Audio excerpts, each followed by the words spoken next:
Mitishpir es Ijuramucua en Galinga, Instituto Nacional de los Pueblos Indígenas.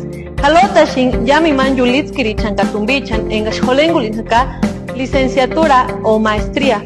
Sandar Ima Yulitskirichan en Gashka Wahpechan Kanoshkam Achete o Ima Tumbichan en Gashhalohpi Anchperatun y Mediretango. Otishkulahkulin in Halohperatan y Hueshulikimbo Nangatzatinghueca. Todos los jóvenes que pertenezcan a comunidades indígenas pueden ser acreedores a este apoyo.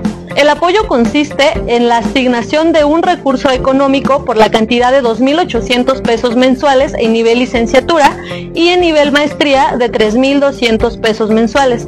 Este apoyo se puede adquirir por 11 meses durante un ejercicio fiscal o hasta la conclusión de su carrera. Si ya has sido beneficiario de esta modalidad o de alguna de las anteriores, puedes solicitar un apoyo de ampliación para la elaboración de tu tesis o un apoyo a titulación, que es un recurso de 5.200 pesos que se asigna por única ocasión. Para mayor información y para que puedas hacer tu registro en línea, te presentamos la siguiente página a donde te puedes inscribir.